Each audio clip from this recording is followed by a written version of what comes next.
Podcast title: Modern Pirates, Navigating the High Seas of Today.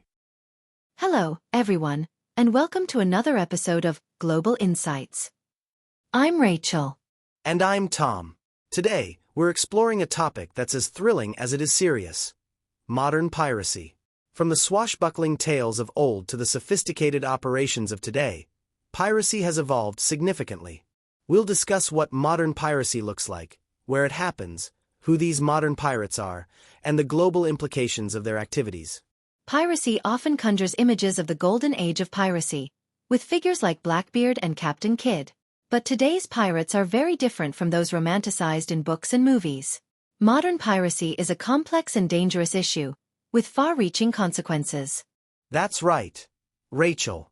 Modern piracy typically involves armed robbery, hijacking, and kidnapping for ransom. Pirates today use speedboats, automatic weapons, and GPS technology, making them more efficient and harder to catch than their historical counterparts. Let's start by talking about where modern piracy occurs.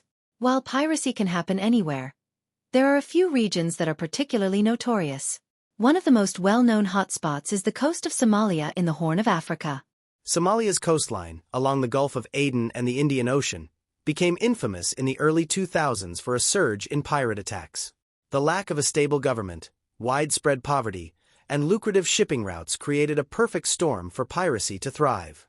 Somali pirates typically target large commercial vessels, such as oil tankers and cargo ships, because of the high ransom value they can command. These pirates are often well-organized and operate in groups, using motherships to extend their reach far into the ocean. The rise in Somali piracy led to international naval patrols and convoys, which have reduced the number of successful attacks in recent years. However, piracy remains a significant threat in other regions, such as the Gulf of Guinea in West Africa and Southeast Asia, particularly around the Strait of Malacca. The Gulf of Guinea has seen an increase in pirate attacks, with a focus on kidnapping crew members for ransom. Unlike Somali pirates, who often hijack entire ships, pirates in the Gulf of Guinea are more likely to board vessels, take hostages, and demand ransoms while leaving the ship itself behind. In Southeast Asia, piracy is more opportunistic. Pirates in this region often target smaller vessels and engage in armed robbery at sea. The narrow and busy shipping lanes of the Strait of Malacca provide ample opportunities for these kinds of attacks. Who are these modern pirates? While there's no single profile, many pirates come from marginalized communities where economic opportunities are scarce. In some cases, piracy can be seen as a last resort for survival. That's a crucial point, Rachel. The root causes of piracy are often linked to poverty, political instability, and a lack of enforcement. Addressing these underlying issues is key to combating piracy effectively. Pirates are motivated by the potential for high rewards. Successful hijackings and ransoms can yield millions of dollars. This financial incentive drives many to take the considerable risks involved in piracy. Modern pirates often work within sophisticated networks. These networks can include financiers, informants within ports, and negotiators for ransom payments. It's a well-coordinated effort that can involve many players beyond the pirates who actually board the ships. The impact of modern piracy is significant. It poses a serious threat to international shipping, which is a cornerstone of global trade. The fear of pirate attacks can disrupt shipping routes, increase insurance costs, and lead to higher prices for goods. Additionally, the human cost is considerable. Crew members can be subjected to violence, kidnapping, and prolonged periods of captivity. The psychological toll on these individuals and their families is immense. International efforts to combat piracy have seen some success. Naval patrols, better coordination between countries, and the use of armed guards on ships have helped reduce the number of attacks in some regions. For instance, the presence of multinational naval forces has been crucial in reducing piracy off the coast of Somalia. However, these measures are not a complete solution. Pirates can adapt their tactics, and the root causes of piracy, such as poverty and political instability, still need to be addressed.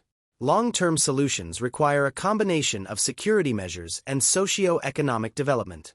One interesting aspect of modern anti-piracy efforts is the use of technology. Satellite surveillance, drones, and advanced radar systems can help detect and deter pirate activities.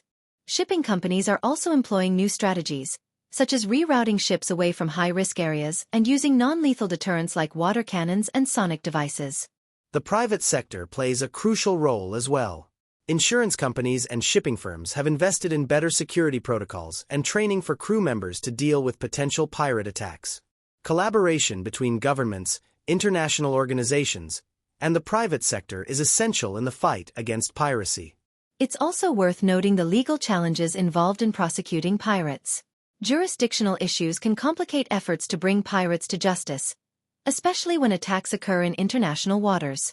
However, there have been notable prosecutions, and efforts continue to improve legal frameworks. Piracy isn't just a threat to commercial shipping. Humanitarian aid missions can also be affected, particularly in regions where piracy is prevalent. Ensuring the safe delivery of aid is critical for the stability and recovery of affected areas. Modern piracy is a multifaceted issue with no easy solutions. It highlights the interconnectedness of global trade, security, and socio-economic conditions. Addressing piracy requires a comprehensive approach that includes immediate security measures and long-term development efforts. Despite the challenges, there are success stories and ongoing efforts that give us hope. Continued international cooperation and innovative strategies will be key to reducing the threat of piracy and ensuring the safety of maritime activities. Well, that brings us to the end of today's episode. We hope you found our discussion on modern piracy both informative and engaging. If you have any questions or topics you'd like us to cover in future episodes, feel free to reach out. Thank you for joining us today. Until next time, stay informed and stay safe. Take care, everyone.